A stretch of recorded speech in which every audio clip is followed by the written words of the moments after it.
네, 차이나뷰 시간입니다. 미중산업경제연구소의 조용찬 소장과 함께합니다. 안녕하세요. 예, 안녕하십니까. 네, 앞서서 여는 말을 통해서 제가 평가를 미리 소개를 해드렸거든요. GDP 성장률을 보시고 골디락스 경제를 실현을 했다라고 말씀해 주셨는데 보다 구체적으로 설명을 해주시죠.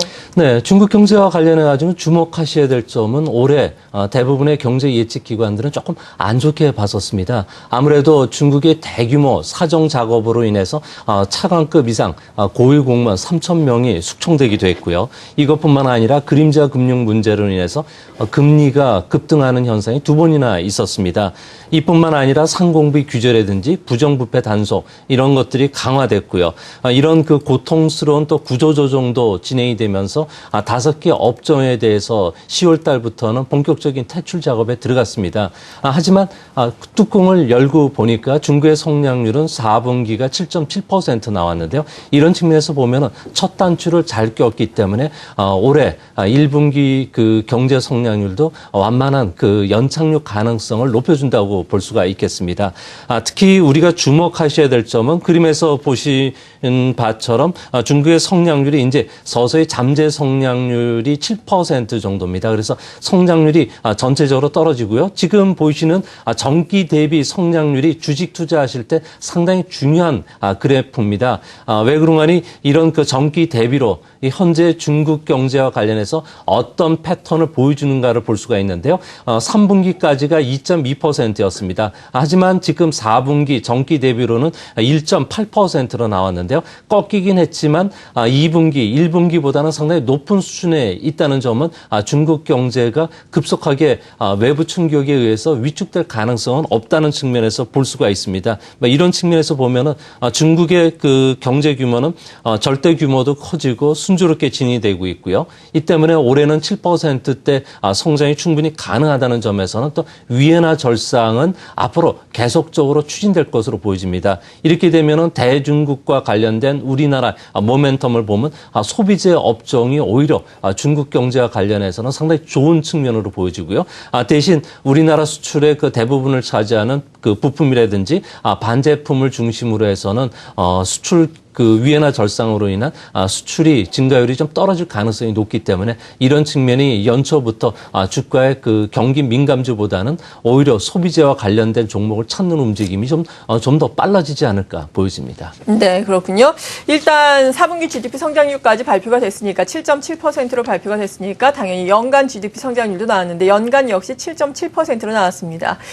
올해 같은 경우에는 세계 주요 예측기관들이 역시나 7.7% 정도를 예상하고 있는데 앞서서 수장님께서 올해도 역시 무난하게 7%대가 예상된다라고 말씀해 주셨어요. 보다 구체적으로 올해의 전망을 좀 해주시면 어떨까요? 네, 올해 중국 경제와 관련해서는 세계은행 같은 경우는 7.7%로 전망했고요. 중국과 관련된 경제 예측기관들 같은 경우는 평균치를 내보면 7.5%가 됩니다. 네. 하지만 이런 예측치 같은 경우에는 보통 1년에 한 3번 내지 4번 하향 조정되는 경향이 강하기 때문에 올해 중국 성장률은 한 7.4% 정도가 되지 않을까 보여지는데요.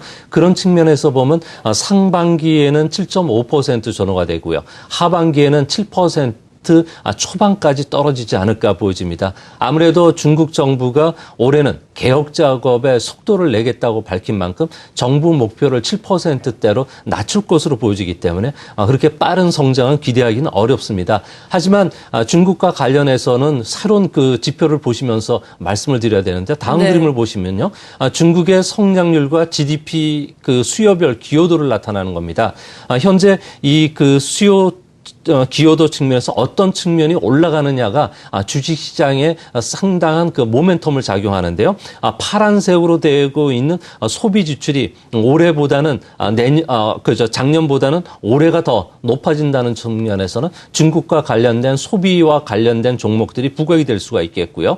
그동안에 중국 경제를 이끌어왔던 투자 같은 경우에는 지금 현재 짙은 그 고동색으로 되어 있는데요. 이 부분이 작년에 그 4.3% 기여했던 것이 3.5% 기여로 떨어지기 때문에 투자와 관련된 것은 아마 정책 수혜주를 중심으로 한 움직임밖에 일어나지 않지 않을까 그렇게 보여집니다. 아무래도 부동산 가격이 하락할 것으로 보여지고요. 또 물가 상승 압력도 커지기 때문에 중국과 관련해서는 여러 가지 연착륙을 위한 중국 정부의 다양한 정책 카드라든지 경기 연착륙을 위한 여러 가지 부양책 대책이 앞으로 나올 가능성이 있기 때문에 이거와 관련돼서 주목하셔야 되지 않나 보여집니다. 네, 소비 같은 경우는 지난해보다 올해가 좀 더 나아질 것이고 투자 같은 경우에는 약간의 둔화가 될 것이다라고 말씀해 주셨는데 보자 구체적으로 소매 판매 같은 경우에는 또 12월 같은 경우에 13.6%로 나왔어요. 컨센서스를 또 부합하는 수준이었는데 앞으로는 또 어떨까요? 이러한 소매와 관련해서 소비와 관련해서 어떤 점에 주목을 해야 될까요? 네, 아무래도 소매 판매 같은 경우는 중국의 성장 동력이기 때문에 급속히 위축되기보다는 전반적으로는 13% 오늘 작년과 비슷한 흐름이 예상이 됩니다. 네. 특히 그 중국 같은 경우에는 주목하셔야 될 점은 소득 수준 향상에 따라서 가전제품이라든지 자동차와 관련된 내구재라든지 서비스 쪽에 그 수출이 전반적인 그 상황이 호전이 될 것으로 보여지는데요. 그림을 보시면요. 중국의 승용차 시장을 나타낸 그림입니다. 현재 우리나라의 그 북경 현대차 같은 건 제일 밑에 그림에 나오고 있는데요. 현재 꾸준하게 상승 추세를 보여주고 있기 때문에 중국과 관련해서 마이 그 카붐 그리고 1가구 2차량 그 붐의 최대 그 수혜를 받을 가능성이 높기 때문에 안정된 그 매출 증가를 계속 이어갈 것으로 보여집니다. 이것뿐만 아니라 중국은 4세대 이동통신 시장이 이제 본격적으로 개막이 됐는데요. 올해서부터 550개 도시에 4G 시스템이 도입이 되기 때문에 스마트폰 그리고 은행이라든지 제약과 같은 내수 서비스 산업의 대중국 진출이 활발해질 것으로 보여집니다. 또 한 가지 주목하셔야 될 점은 중국과 관련된 고정자산 투자인데요. 투자를 그림을 봐주시기 바랍니다. 네. 제조업 같은 경우는 공급 과잉이 되어 있기 때문에 앞으로 중국 정부가 계속적으로 투자 감소를 막기 때문에 제조업 부분들은 좀 위축이 될 가능성이 높고요. 부동산 같은 경우에는 주택버블을 억제하기 위해서 규제가 강화되기 때문에 이전의 20% 성장보다는 이제는 10%대 성장으로 떨어지는 것 같습니다. 하지만 중국이 이제 소비 주도의 그 산업으로 전환시키고요. 또 서비스 관련 그리고 대기 오염 대책, 수질 오염, 하수 처리, 순환형 경제, 스마트 시티와 같은 여러 가지 환경과 관련된 인프라 투자가 급속히 올라간다는 점은 이거와 관련된 종목을 찾는 움직임이 앞으로 빨라지고요. 또 서비스와 관련된 부분들도 좀 주목하셔야 되는데요. 이런 측면에서 보면은 앞으로 중국과 관련된 한자녀 정책이라든지 의료 서비스, 금융 서비스와 관련된 우리나라의 그 관련주들을 찾는 움직임도 활발해지지 않을까 보여집니다. 네, 소비재와 서비스 쪽에 우리가 더욱더 주목을 해봐야 되겠습니다. 그리고 최근에 중국에서 또 이슈가 되고 있는 것이 유동성에 대한 우려, 금융시장의 긴축에 대한 우려 사항 아니겠습니까? 12월에 또 신규 대출과 M2 증가율이 지난주에 발표가 됐는데 모두 좀 부진한 것으로 나왔다고요? 어떤 시사점이 있을까요? 네, 아무래도 중국 정부는 계절적으로 연말 되면은 신규 그 대출을 좀 줄이는 경향이 있고요. 또한 중국의 그 은행단들 같은 경우는 법인세를 납부해야 되기 때문에 자금을 확보하는 측면에서는 위축이 됐습니다. 하지만 1월 달부터는 은행단들이 수익과 관련해서 확정을 지키기 위해서 대출을 크게 늘리는 경향이 있는데요. 이 때문에 1분기부터는 아무래도 그 대출이 좀 원활하게 풀릴 가능성이 높습니다. 그림을 보시면요. 중국의 M2, 그러니까 통화 공급량을 보여주는데요. 정부 목표 수준에서 항상 움직여 왔고요. 또 연초에는 그 가파르게 올라간다는 측면에서는 앞으로 중국과 관련된 그 자금 위축은 좀 없지 않을까 보여집니다. 다만 중국 정부가 금융 위험과 관련된 과도한 대출을 억제하기 때문에 이런 부분들은 아무래도 그림자 금융과 관련된 부동산 시장이라든지 이런 쪽에는 악재가 될 가능성이 높은데요. 그런 측면에서 보면 올해 물가 상승 압력도 있기 때문에 중국 정부는 중립적인 통화 정책 기조를 올해도 계속 유지시킬 가능성이 높아 보입니다. 네, 그리고 산업별 별로는 앞서서 부동산 규제가 강화가 되면서 부동산 쪽이라든지 건설 쪽은 별로 그다지 좀 좋지는 않을 것이다라고 말씀해 주셨는데 실제로 중국의 부호들이 부동산 처분에 최근에 나서고 있다고요? 네, 그렇습니다. 아시아에서 가장 그 많은 돈을 갖고 있는 리자청 그 창장그룹의 회장 같은 경우에는 무려 295억 달러 자산을 갖고 있는데요. 상당 부분이 부동산과 관련되어 있습니다. 베이징을 중심으로 해서 뭐 시안까지도 많은 투자를 하고 있는데요. 이 그 그룹이 최근 들어서 가족 소유의 부동산들을 매각하고 있고요.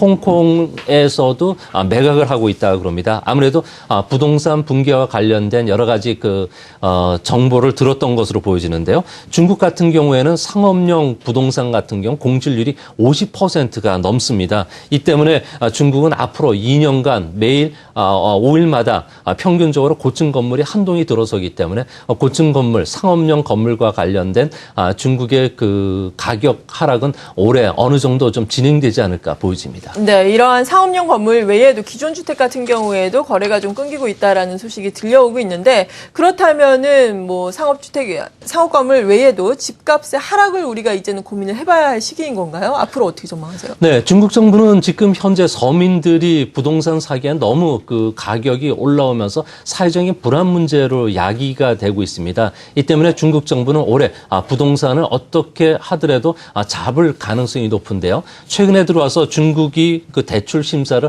엄격하게 할 뿐만 아니라 저가형 그 서민주택을 공급을 확산시키고 있습니다. 이뿐만 아니라 중국 한 500개 도시에 종합 전산망을 만들어서 부동산세 도입이라든지 투기 억제와 관련된 정책을 펼 가능성이 높은데요. 이 때문에 중국 정부는 현재 부동산 법을 붕괴가 임박했다는 시그널 내지 아니면 경고성 코멘트를 계속 보내고 있다 그럽니다. 이로 인해서 1월 달 그 베이징을 중심으로 해서 상하이라든지 대도시에서는 부동산 가격 하락뿐만 아니라 최근 그 거래량이 20% 정도 급감을 했기 때문에 이런 점은 중국 그 부동산과 관련된 그 경기 민감주에 대해서는 조금 그 1분기에는 좀 자제를 하실 필요가 있지 않나 보여집니다. 네, 오늘 여기까지 들어보겠습니다. 미중산업경제연구소의 조용찬 소장이었습니다. 고맙습니다. 네, 감사합니다. 네, 중국에서 발표된